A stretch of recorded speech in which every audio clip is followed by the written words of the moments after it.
el presupuesto de defensa de Estados Unidos más bien se ha reducido. Este año más bien la propuesta que ahorita mismo ya se aprobó en el Senado reduce el presupuesto militar de Estados Unidos 40 billones de 895 billones de dólares a unos 850 billones de dólares. Claro, lo que están haciendo es reenfocando los recursos. Me pareció muy interesante ayer en la audiencia en el Congreso que muy pocas veces escuchas a los demócratas y republicanos hoy en día estar de acuerdo en nada. Estaban todos de acuerdo que la amenaza más importante es el Partido Comunista Chino y mencionan también la coordinación con otros regímenes autoritarios. Hablan de Irán, Rusia. Y ya está con nosotros desde Washington, D.C., don Luis Martínez, periodista, analista político internacional. ¿Cómo estás, Luis? Bienvenido. Gracias, don Guillermo. Feliz viernes y saludos a toda la radio escucha en Panamá. Oye, ¿no está lloviendo por allá también? Sí, es más, aquí en el área de Washington, D.C., Maryland y Virginia tuvimos inundaciones ayer, pero me río un poquito porque cuando sale la noticia de que hubo una inundación, veo las fotos y para la audiencia panameña eso sería un charquito, que cualquier carro lo pasa, hasta el picanto lo pasa, ¿no? Sí. Pero sí, el clima afectando un poco las vías aquí en el área de la capital. Yo ayer veía en Virginia unos bomberos rescatando a una gente, pero eso es aquí normal. Aquí nadie manda a los bomberos, no espera que baje el agua. Me parece simpático, pero también eso tiene que ver con la preparación que tiene la zona para estos eventos climáticos y también la reacción que tiene la gente, ¿no? Yo Claro. creo que también con el tema de las inundaciones aquí en Estados Unidos la gente tiene muy, muy presente las inundaciones que ocurrieron hace poco en Texas, que sí fueron catastróficas con cientos de muertos, así que se toman muy en serio las alertas, apenas hay algún tipo de indicio de que pueda haber más lluvia de lo esperado, a todo el mundo le suena el celular como si una bomba fuese a explotar con una alerta roja de que pueden haber inundaciones y está bien en reacción a los fallos que pudieron haber ocurrido en Texas y bueno, tener un poquito más de preaviso en zonas como Washington, D.C. que no están acostumbradas. Bueno, imagínate allá que se le formara los lagos que se forman aquí en la tumba muerto. No, por eso digo, porque yo Tranquilo. veo el titular, ¿no? Entonces me sale inundaciones en Maryland. O sea, abro la nota y veo la Un foto y digo, charquito ahí. ¿dónde? Aquí los buses pasan por encima de eso, dale por ahí. Oye, Luis, Pero, están pasando cosas interesantes en Washington y sobre todo en el Congreso. sí, bueno, comenzando que hoy ya es la fecha, se supone que era la fecha que había puesto la administración Trump para aplicar los aranceles a más de 60 países a nivel mundial. Esta semana y la semana pasada supimos que la administración de Donald Trump llegó a acuerdos con Japón, con Corea del Sur, con la Unión Europea. Anteriormente había llegado a acuerdos con Vietnam, todas economías muy Con importantes. Gran Bretaña también había. Correcto, bueno, ese fue el primer acuerdo fue con Gran Bretaña, todos importantes socios comerciales de Estados Unidos, en todos los casos pareciera que los acuerdos son beneficiosos para Estados Unidos con aranceles mayores a los socios comerciales de Estados Unidos que lo que va a recibir Estados Unidos como retaliación. Y además no hemos visto mayor retaliación por parte de estos países que menciono. Brasil sí se lleva hasta 50% de aranceles en algunos productos, que me parece interesante porque de todos los países que están recibiendo nuevos aranceles por parte de Estados Unidos, la ley que está utilizando el presidente Trump no aplica a Brasil en el sentido de que más bien Brasil compra más productos de Estados Unidos de lo que Estados Unidos compra de Brasil, así que hay un trasfondo político importante ahí que hay que tener presente, ¿no? Mucha gente piensa que es el tema Bolsonaro, pues no, yo creo que es el tema China. Correcto, el tema BRICS, y me parece una artimaña de los medios querer hacer ver que la razón por la cual Donald Trump y su administración está imponiendo aranceles a Brasil es por alguna afinidad política con el expresidente Jair Bolsonaro, que por supuesto está bajo el asedio de la justicia brasileña, pero no, yo creo que como bien mencionas, Guillermo, tiene que ver con la relación estrecha que está teniendo Brasil con China y el resto de los países BRICS. Es más, el otro día estaba hablando con una rusa que vive aquí en Washington, D.C., en el sector salud, y me dice que en Rusia tienen una visión muy positiva de Brasil, que están llegando nuevos productos, que inclusive, obviamente café, entre otros, pero que tienen presente la alianza BRICS como algo positivo. Y me generó mucho interés porque, wow, quiere decir que el efecto mediático de esta alianza entre Brasil, Rusia, India, China, Sudáfrica, y ahorita también tiene Irán, Etiopía y otros países, está teniendo un impacto por lo menos en la narrativa política dentro de estos países que se quieren hacer ver como una alianza anti-Estados Unidos, ¿no? Muy importante también que no se ha llegado a un acuerdo de aranceles o de comercio entre Estados Unidos, Canadá y México, que obviamente son los socios comerciales inmediatos y más importantes para la industria manufacturera aquí en Estados Unidos. Se ha extendido el periodo de negociaciones con México y se le ha incrementado los aranceles a Canadá hasta un 35%, pero también hay que poner entre paréntesis que estos aranceles que se están imponiendo a Canadá solo se le aplican prácticamente a 15% de los productos que vienen de Canadá a Estados Unidos. Todos aquellos productos que están ya incluidos en el USMCA o el nuevo NAFTA, en un acuerdo comercial que se realizó bajo la primera administración de Trump, no van a sufrir importantes aranceles. También, don Guillermo, muy importante, aunque pareciera un poquito tedioso en Estados Unidos, en Washington, el Congreso ahorita mismo está en el proceso de apropiaciones, el proceso de negociación de un nuevo presupuesto para el año que viene, el año fiscal 2026, y me parece interesante compartir el dato que por segundo año consecutivo el presupuesto de defensa de Estados Unidos más bien se ha reducido. Este año más bien la propuesta que ahorita mismo ya se aprobó en el Senado reduce el presupuesto militar de Estados Unidos unos 40 billones de 895 billones de dólares a unos 850 billones de dólares. Claro, lo que están haciendo es reenfocando los recursos. Me pareció muy interesante ayer en la audiencia en el Congreso que muy pocas veces escuchas a los demócratas y republicanos hoy en día estar de acuerdo en nada. Estaban todos de acuerdo que la amenaza más importante es el Partido Comunista Chino, y mencionan también la coordinación con otros regímenes autoritarios. Hablan de Irán, Rusia, Corea del Norte. Me parece importante que esta narrativa está cogiendo un poquito más de fuerza, que la gente tiene que entender, no solo en Estados Unidos y en el mundo, de que estos regímenes autoritarios, y yo agregaría personalmente a Venezuela también en esa lista, están coordinando acciones en contra de los Estados Unidos. Y cuando hablamos de en contra de los Estados Unidos, también estamos hablando de contra del orden mundial que ha generado tanto avance y progreso y seguridad a nivel internacional, que efectivamente estuvo liderado por los últimos 80 años por los Estados Unidos. Así que importante ver eso de que Estados Unidos está reduciendo el gasto militar, reenfocando en temas de misiles hipersónicos y construcción de nuevas embarcaciones, tanto submarinos como barcos de guerra.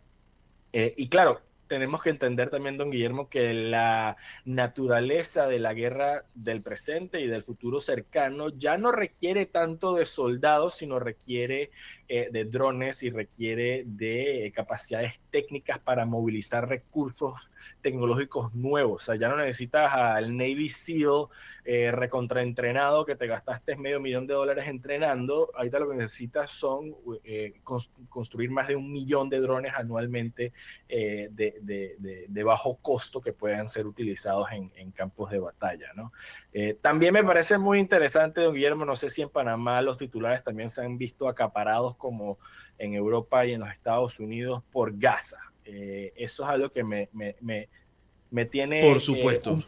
un poco irritado, molesto a nivel personal, porque por lo menos en Estados Unidos, y tú me contarás de cómo están los titulares allá en Panamá, toda la semana pasada se habla de la situación en Gaza, de De la una crisis hambruna humanitaria, salvaje.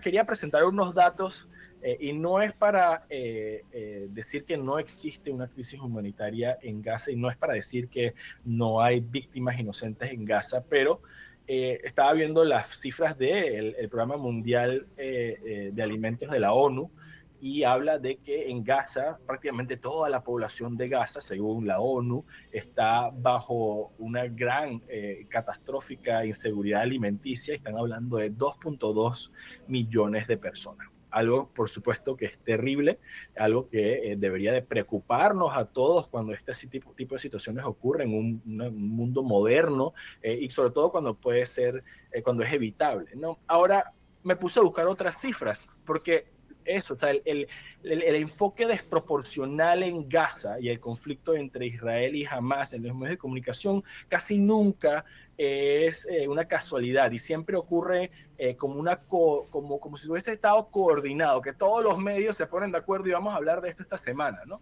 Entonces yo le propongo esta pregunta a la radio escucha panameña y a cualquier persona que esté escuchando a nivel internacional. La misma ONU también indica que 11 millones de venezolanos estaban bajo grave inseguridad alimenticia, 4 millones bajo catastrófica inseguridad alimenticia. Y yo no veo a nadie protestando, ningún medio cubriendo 4 millones de un país prácticamente vecino con, además tienes decenas de miles de venezolanos en tu país que pueden comentar sobre esta crisis. Luego me pongo a buscar otros casos. Sudán, la guerra civil en Sudán, que comenzó en abril del 2023, meses antes del 7 de octubre. Don Guillermo, ¿sabes cuánto están bajo una seguridad catastrófica de inseguridad alimenticia según la misma ONU en Sudán? 22 millones de Así personas. es. Entonces, no o sea, me irrita, me molesta, me parece triste cómo manipulan a la gente y las emociones de la gente, que por supuesto tiene un corazón, y si ven fotos de niños malnutridos en Gaza se van a preocupar, pero en Gaza, afuera de Gaza, hay más de 3 meses de suministros esperando entrar para ayudar a 2 millones de personas, mientras que fuera de Sudán, en ninguna frontera de Sudán, hay ningún tipo de suministro intentando entrar para aliviar a 22 millones de personas en una catástrofe de seguridad alimenticia. Y en Venezuela yo no veo a nadie quejándose de las barbaridades del régimen de Maduro. Más bien veo a países dándole cancha a este régimen para que siga subsistiendo y sobreviviendo. Entonces, no es que hay que con un dedo tapar crisis en el mundo, lo que hay que también es ponerle un peso que sea balanceado a lo que está pasando en el mundo, y la No, población en la escucha panameña debería de entender, nos están manipulando, los medios de comunicación nos están manipulando, es obvio, porque las mismas cifras oficiales de la misma organización, pues de la cual más de 147 países quiere reconocer el Estado palestino, esa misma organización que se queja todas las semanas del asedio israelita sobre Gaza, ella misma, esa misma organización, es la que valida también la hambruna en Sudán, en Venezuela y en un sinfín de otros países del mundo, y no está haciendo nada al respecto, lo que evidentemente quiere decir que hay un trasfondo político y una politización de estas crisis humanitarias a nivel mundial. Y por supuesto, no hay que tampoco olvidar que en Venezuela no hay un gobierno no hay un enemigo que está combatiendo al régimen de Maduro para causar una crisis alimenticia en ese país, sino es el mismo régimen autoritario que la está causando. Y en Sudán es una guerra civil interna, mientras que por lo menos en el caso del conflicto israelí y Hamas, tenemos que recordar que el 7 de octubre existió, y que desde 1987 un grupo terrorista que controla la franja de Gaza ha estado perpetrando ataques terroristas no solo en Israel, en todo el Medio Oriente, atacando no solo a judíos e israelitas, sino también a americanos y también a europeos, etcétera, y que hasta el día de hoy siguen habiendo rehenes secuestrados en Gaza. Entonces, si se quiere resolver la crisis humanitaria, ahí lo he dicho todos los días, el gobierno israelita lo dice toda la semana, simplemente liberen a los rehenes y se acaba este problema. Entonces, nuevamente, solo subrayar, nos están manipulando mediáticamente, y es obvio porque las cifras oficiales están ahí. Y dos, también hay que entender la realidad de un conflicto, de una guerra versus una crisis provocada por regímenes autoritarios, ¿no? Una diferencia enorme. es que, bueno, es que el origen de la manipulación viene con algo que yo aprendí estando allá. Una vez, Luis, te cuento, una vez un periodista argentino muy de izquierda, muy de esos kirchneristas a matar. En ese tiempo era de gente de Néstor. me decía que si querés entender eso, yo he estado del otro lado, yo te cuento. Yo fui a ese otro lado. Así que yo lo vi con mis propios ojos. Y en Gaza tú podías ver, igual en Palestina, o sea, igual en Ramallah, igual en Belén, porque lo vi con mis propios ojos, lo podías ver. Las casas normales, común y corriente, pero la gente bastante pobre, y, y estas mansiones gigantescas. Tú preguntabas, ¿y este quién es? No, este es el líder del clan. Yo, bueno, háblame del clan. Pues resulta que los palestinos estaban ahí en clanes. Por eso no hay un Estado palestino. Es que cuando me hablan del Estado palestino, lo escuché en un noticiero de un medio que se gasta miles de millones de dólares del Estado en mantenerlo. Para que un periodista hable del Estado palestino. Pero es que no pudo haber un Estado palestino porque los palestinos no creen en el Estado. Porque sencillamente ellos creen en su sistema ancestral de grupos, de clanes, que hasta el día de hoy lo mantienen. Y eso es lo que pasa en Gaza. Hay 40 grupos que son clanes que quieren la comida para ellos y no para el resto. Y esa es la razón por la cual se están matando entre ellos. Utilizan la ayuda humanitaria como capital político para controlar a la población. Y yo, nuevamente, después para ya cambiar del tema de Gaza e Israel, cuando vemos las cifras en los medios internacionales de las víctimas que han muerto en la franja de Gaza, no podemos olvidar que esas cifras son reportadas por el Ministerio de Salud Pública de Gaza, que simplemente es un terrorista con un arma. No, es Hamas, o sea, y no es porque Luis Eduardo Martínez le tiene algo en contra de Hamas, es porque ese es el gobierno de Gaza, o sea, la entidad política que controla la franja de Gaza es Hamas. También tenemos que recordar que Hamas tenía unos 30,000 militantes oficiales, o sea que cuando tú ves la cifra, que ya no deberías de creerla, porque está reportada. Es como cuando el régimen de Maduro reporta las cifras de crecimiento económico en Venezuela. ¿Quién le va a creer? Nadie, ¿verdad? Entonces, ¿por qué vas a creerle las cifras de la gente que ha muerto en Gaza a un grupo terrorista? O sea, y no porque lo está inventando yo, no porque lo está inventando los israelitas o los judíos que le tienen algo. No, es porque, o sea, a nivel mundial es reconocido como una organización terrorista. Cuando ves 60,000, que ellos reportan 60,000, y tienes que entender que Hamas tenía más de 30,000 militantes, combatientes, pues tienes que entender también que, ok, no voy a decir, por supuesto que no voy a decir que inocentes no han muerto en la franja de Gaza, pero también hay que entender que la gran mayoría de esas personas que han muerto son combatientes y eso es una guerra, y bajo las reglas de la guerra es como quien dice fair play, ¿no? El miércoles yo escuché, hubo 96 muertos en Gaza ayer, reportó el Ministerio de Salud de Gaza. ¿Quiénes son los que están validando eso? El tipo con un arma, que es el Ministerio de Salud de Gaza, y un periodista. Ese periodista está ahí porque colabora con Hamas. Si no, no estuviera ahí. Punto. Así es sencillo. No entonces, puede. Interesante también ver esta semana que Francia y el Reino Unido se suman a la lista que ahorita llega a 147 países que están dispuestos a reconocer un Estado palestino. Pudiese yo entender esto como una maniobra política terrible para intentar de presionar a Israel a que se llegue a un cese al fuego en el conflicto ¿Sabes qué me preocupa, Luis? Y para que le pongas atención que estás allá en Washington, hoy comienza la presidencia de Panamá del Consejo de Seguridad y que este tema termine en el Consejo de Seguridad con la presión de todos estos países que ahora se van a inventar el Estado de Palestina. Lo único bueno y malo, porque obviamente la ONU ya ha demostrado por décadas que no funciona, que está infiltrada y que es una organización que se ha dedicado prácticamente a validar atrocidades a nivel mundial a través de la complacencia. Para que la ONU reconozca la legalidad de un Estado, tiene que ser aprobado por el Consejo de Seguridad, en el cual Estados Unidos tiene un asiento, y por lo menos sabemos que esta administración no va a reconocer al Estado de Palestina y tiene un veto en el Consejo de Seguridad. Pero al igual que cuando hablan de Cuba en las Naciones Unidas, es una validación situación que complica la liberación de estos pueblos que tienen décadas, y en el caso de Cuba, casi medio siglo, bajo el asedio de regímenes autoritarios, grupos terroristas y narcocriminales, ¿no?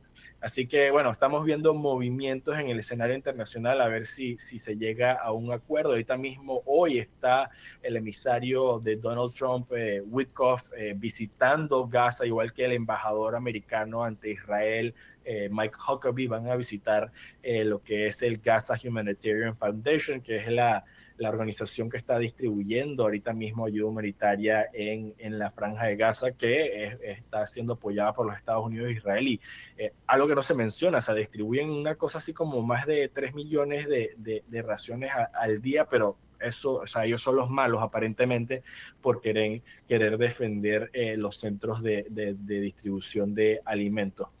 Otro tema que es importante a recalcar esta semana es el tema de Rusia y la guerra en Ucrania. El presidente Donald Trump esta semana redujo su ultimátum a Rusia la semana pasada, no, hace 2 semanas, dijo que en 50 días, si Rusia no llegaba a un fin a la guerra, iban a imponer nuevas sanciones. Estas nuevas sanciones afectarían no solamente a Rusia de una manera contundente si son aplicadas, sino afectarían a los países que están comprando combustible ruso a precios rebajados. Hablemos de Brasil, hablemos de India, hablemos de China. Ahora, un poquito, a mí eso también me sigue molestando y hay que decirlo, la Unión Europea es el cuarto mayor comprador de energía Rusia hasta la fecha, o sea que no sé qué andan hablando los europeos de la falta de apoyo americano en el conflicto entre Rusia y Ucrania, cuando ellos son los que están prácticamente también financiando a Putin y su maquinaria de guerra. Y también hay que decir, don Guillermo, pareciera que Putin no tiene ningún tipo de incentivo para parar su operación especial en Ucrania cuando está a punto de conquistar completamente la región de Donetsk y está avanzando. Con leves avances, con pocos avances, pero está avanzando en su conflicto en Ucrania, y con el constante bombardeo de zonas civiles en Kiev y en otras partes del oeste ucraniano, también está debilitando la psicología de Ucrania y de la población ucraniana a querer seguir defendiéndose. Y lo hemos visto la semana pasada con protestas en contra del gobierno de Zelensky, que también no se puede olvidar, ya está pasado su término, algo que puede ser un comentario que puede sonar prorruso. No es un comentario prorruso, simplemente es una realidad. Es un gobierno que no que se saltó las elecciones por estar en un estado de guerra, y eso tiene unas consecuencias también sobre la legitimidad de las decisiones que está tomando el gobierno de Volodymyr Zelensky. Así que muchas cosas pasando en Israel y Gaza, muchas cosas pasando entre Rusia y Ucrania, nadie prestando la atención a Venezuela, nadie prestando la atención a otras crisis a nivel Desapareció Latinoamérica. correcto. Ahí está las últimas 2 semanas el gobierno de los Estados Unidos publicando a través de Twitter y sus portales oficiales nuevos comunicados, reafirmando, por ejemplo, la recompensa que están ofreciendo por información para la captura de Maduro, Diosdado Cabello y Vladimir Padrino López.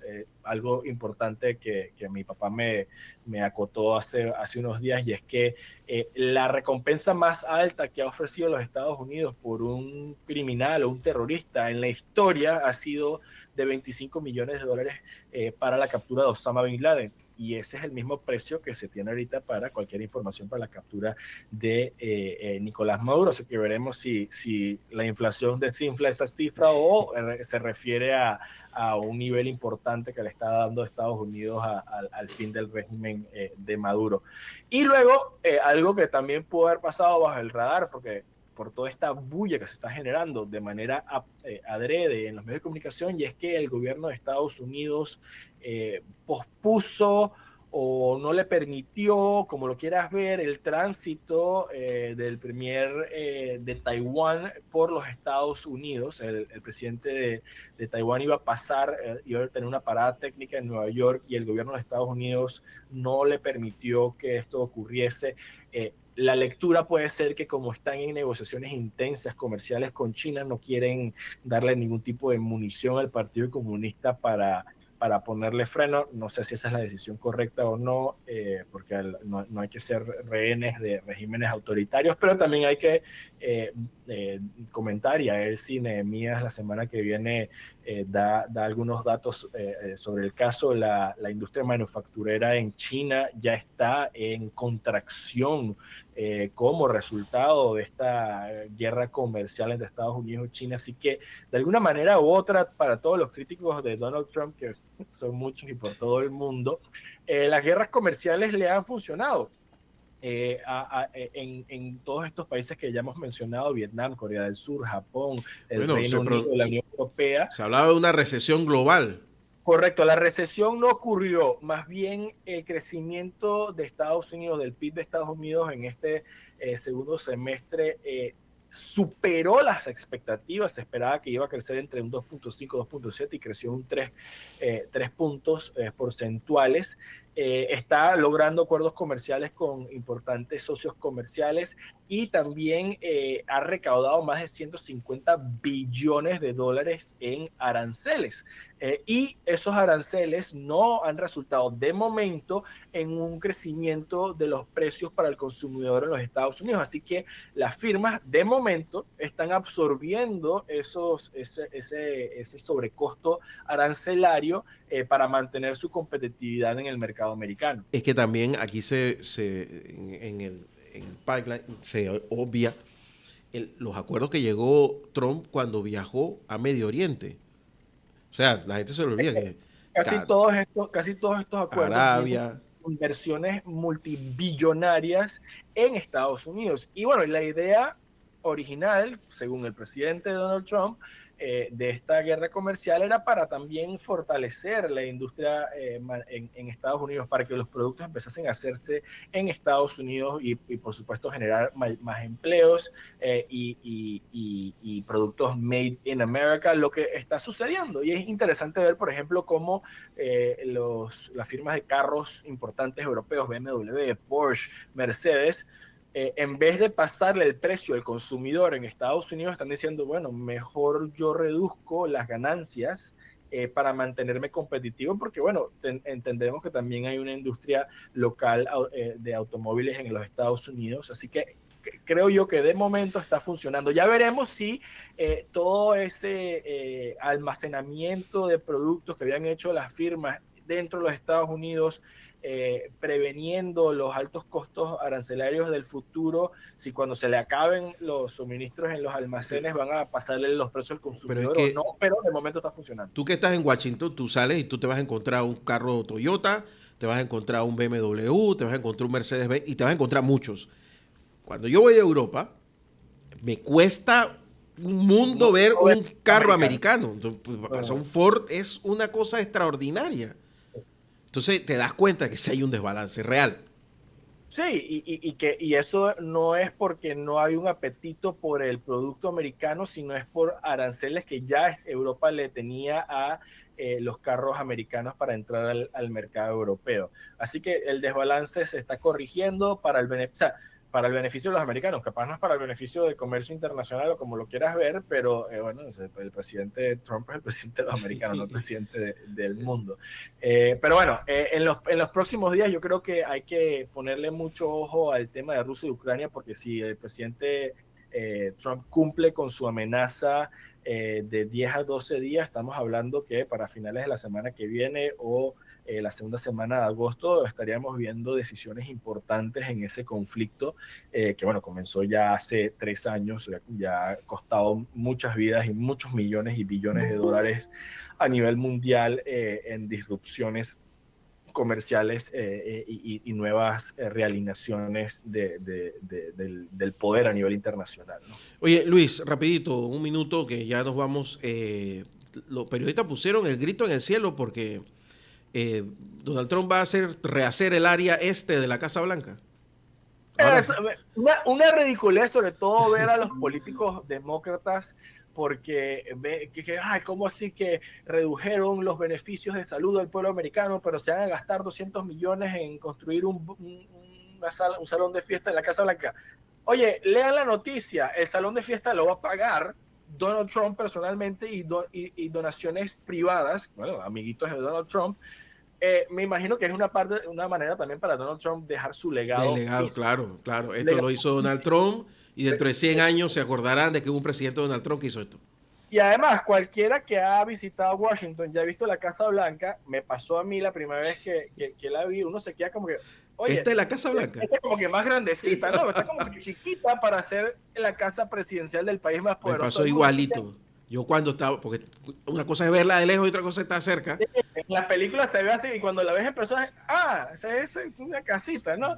Entonces, no le veo nada de malo, le veo más bien, si una persona le gusta la diplomacia, es un perfecto lugar para llevar a cabo eventos diplomáticos y ser un lugar sede de importantes tratados políticos a nivel mundial. Así que no veo cuál es el problema. Los demócratas se van a quejar de lo que sea que haga Sí, ya me Donald di Trump. cuenta.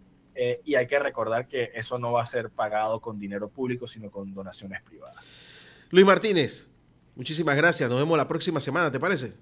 Sí, hasta luego Te y mando un muchos gran saludos. abrazo. Luis Martínez, analista político, periodista, corresponsal en Washington, D.C., allá que va entre el Capitolio y la Casa Blanca todos los días.